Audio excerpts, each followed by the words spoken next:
We love hip-hop. Getting back into something a little bit more local. Have you guys been following the El Plaga trial? I have not. So El Plaga, for the people who are outside of the GTA who don't know, and DJ Natural Wave, he's a Toronto rapper. He's actually from the East End. CLE? I think I'm not El sure. Plaga, that sounds like a mad Mexican, like Bad Bunny type. No, when you put in just the name El Plaga in the YouTube search, you get like bare Mexican like drug lords and shit like that. You know what I'm saying? But like, yeah, he's a rapper from the East End. There was a party that was going down in like somewhere one of those out west places. Where is the area again? Let me just pull up the article. Where's El Plaga from? Because I don't want to. I don't want to get it wrong. El Plaga El Alfa. I know. Right? Let me see if I can pull up the article here. Let's see. El Plaga. So basically, okay, Fort Erie. He's black? Yeah. No, he's a brother from the East End. I rate the name. The name's hard and stuff. Right, and they're saying that he went to a party in Fort Erie, and RIP to these two women over here, Kristen Cooks and Juliana Pananzio. All right, so what the story is that these girls were at a party. They were invited by the owner of the home, and I guess they said that El Plaga was also one of the people who brought these girls there. The party was going on, everything was cool, and then all of a sudden,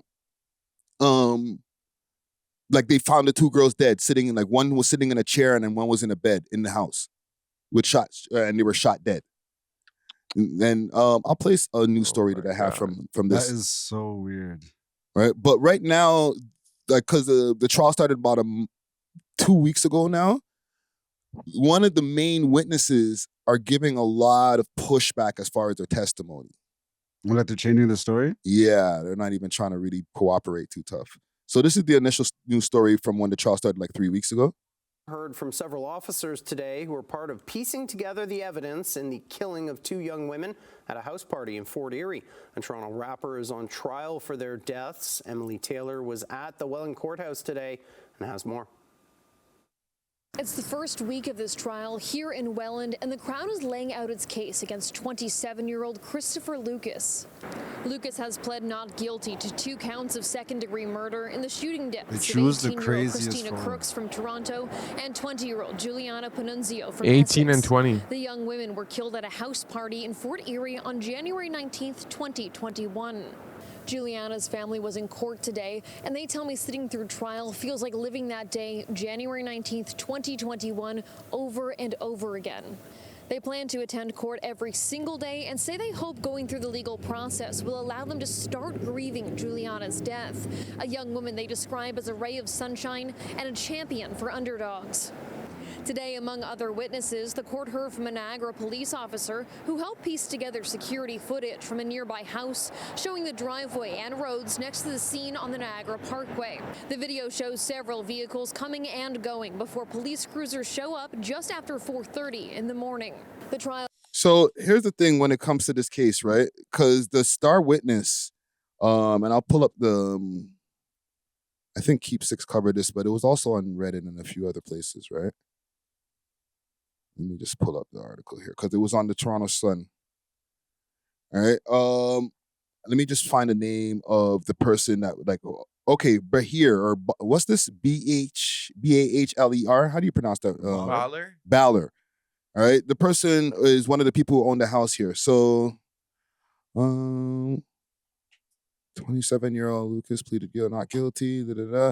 So, okay, in her opening address, the jury, Assistant Crown Attorney Jody, whatever, said that Bahar called 911 and subsequent statements to the police were riddled with lies and omission. On Thursday, many of such and such's, what's that word there? Ostepew's questions to the witness were met with vague and at times combative answers. I don't know what happened. The woman repeatedly questioned, not involved. The Scarborough woman testified that she was sitting in her friend's car outside the Niagara Parkway home on January 19th of 2021 when she heard a loud noise followed by a exodus of people leaving the home. The 33-year-old said that she had been consuming alcohol and marijuana that night and was intoxicated. An audio of Bahir 9-minute 911 call made an hour after the shooting was previously played to the jury. I posted some stuff online, and I gave the address like come to the party, whatever. And people came and I didn't know. But here told the dispatcher. I went outside with my friend for a smoke and I heard some stuff and we just left. She never mentioned the 2 women who had been shot and could have been needed medical help. Pananzio's body was found in a chair in the living room and Crooks was found in a bedroom of the house. Both women had been shot by a Glock pistol. You want to finish this for me right here, sorry? Police later determined Baller had returned to the waterfront property after the shooting, and before calling 911 to retrieve her belongings and her car, she made the 911 call as she made her way back to Toronto. Cell phone records indicate there were multiple phone calls between the woman and Trevor Barnett, totaling 48 minutes prior to the 911 call. Barnett is the guy who owns the house, or who rented the house, I think. Yeah. Okay, Baller had rented the short-term rental for a party to celebrate the Scarborough man's 29th birthday. Wait, is Barnett, that's the owner of the house? Or that's No. That's A.W.O.L. Okay. Right? No, Plaga is Lucas, right? Okay. Trevor Barnett is also a person, he withheld some evidence and he ended up getting fucked up in this case too. But Court heard she deleted their call logs prior to turning her cell phone over to police. Are you protecting Trevor Barnett? The Crown asked. I'm not involved. Baller replied, are you protecting Christopher Lucas? I'm not involved. Barnett, also a resident of Scarborough, previously testified both victims were alive when he left the waterfront property. Yeah. So it's and there's a little bit more here. Despite that assertion, he deactivated his cell phone, took steps to return the rental vehicle, and had driven the party and instructed other attendees on what to say to police. Niagara Regional Police later seized his shoes, and testing determined that the victim's blood was on his shoelaces. Barnett was originally charged with 2 counts of murder in relation to the homicides. Those charges were dropped following a preliminary hearing after the judge ruled that it was not enough evidence to prove that he was a party to the murders. Baller, who had no criminal record at the time of the incident, pleaded guilty in 2024 to obstruction of justice for giving the police false and misleading information regarding the double homicide. She was sentenced at the time served. She spent 3 months in custody pending trial, followed by probation for 2 years. So yeah, this is like a wild case. So right now, they're saying that person, Baller, who's, I guess, one of the star witnesses, is not being very cooperative. You know what I'm saying? From all of the evidence that we have here, because I don't really feel that anybody ever had like a eyewitness to somebody shooting these 2 girls. But then there's like all of these things that happened afterwards that they're saying, okay, well, that has to be them. We go to the next slide. The last slide here? Yeah. Panundios only can always through Crooks. The Crown's theory is Lucas pulled the trigger and that the evidence will show that he acted in a manner which, based on human experience and logic, is consistent with the conduct of a guilty person and inconsistent with the conduct of an innocent person. This has happened back in 2021. We're in 2025. Obviously, it takes time for these cases to come to the trial, right? And I'm not trying to say, don't get me wrong, because I know some people are going to be like, free Plaga. If he's innocent, free him. You know what I'm saying? But from all of the evidence that we're getting to see from what is getting put into all these news publications, what do you guys think? Does he look more innocent or guilty? Because I don't know, man. There's a lot of missing pieces here, bro. Yeah, it feels like there's not enough there to paint the full picture. Yeah. You know, they might even have to, I guess, lessen the charges, go for a plea. But if I'm the family, I'll be devastated. You know what I mean? Because you really, even if you don't get justice, you want to know what happened to your daughter. You know what I mean? Yeah. Yeah, your daughter goes to a party and she gets emmed.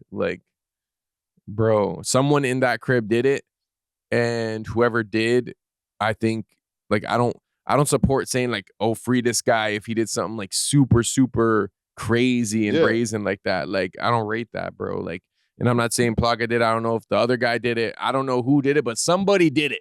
And it seems To like smoke shotties is like what? and it seems like somebody like somebody connected to it. They're trying to like erase the track, so to speak. Like they're trying to like assist in like making sure that they can't really deliver like a full sentence. Yeah. And this is, I don't know, it's just terrible, bro. Yeah, man. It's hard to call it right now because I don't want to say that, you know, they're planting all of this stuff on Plaga and it's, you know, it's easy to just say, okay, well, he's, you know, gangster rapper. It's obviously him. Because that's one of the angles that a lot of people will go on. But that could be an angle too. It's not something that you can take off the table. You know what I'm saying? It's like, all right, yeah, I was at the party too. Doesn't mean I shot her. Because look at the picture they used of him and everything. They found the most crazy, psycho looking, like. Yeah. It's crazy that the victim's blood on the guy's shoelace was insufficient evidence. Well, yeah, because like how else did that blood get? I mean, obviously there are many ways blood could get on your shoelace, but like realistically, what if it's just on the tip of the shoelace and then like, or like what if you didn't even have your shoes on and then it got splattered or something? You know what I mean? And then like you went to go get your shoes and then like there was already blood there type thing. Yeah, it's not enough to like prove it, but it's kind of like that's a pretty big tell, bro. Like why are you even by there? Why are you even around where the blood could splatter? As soon as there's reasonable doubt, then you know they like a solid case. You know what I mean? And it's not as easy as people think to convict somebody for an M. Yeah. You know what I'm saying? It has to be like, what do they call it? Unsurmounted evidence or whatever. It's like beyond a doubt or something. Beyond a reasonable doubt. Beyond a reasonable doubt. Yeah, it can't just be like, oh, I think we got enough evidence, put them in jail. Like, no, this is an M. No, so if you got to get everything, cross your, dot your like I's, motive, cross your T's. All them things. Everything has to be correct. One technicality, you got to drop those charges down or let that person out. Yeah. So who knows? From all of this and that uncooperative witness, El Plaga might walk.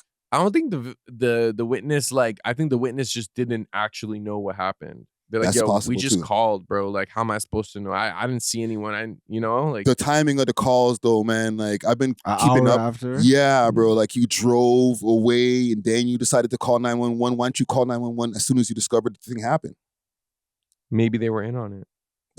Who knows? So, yeah, to be continued. They said this trial is going to continue all the way into December. So who knows, man, what's going to continue with this, man. Thanks for watching. If you enjoyed this video, please make sure to check out these other videos on the screen and make sure to like and subscribe. We love hip hop.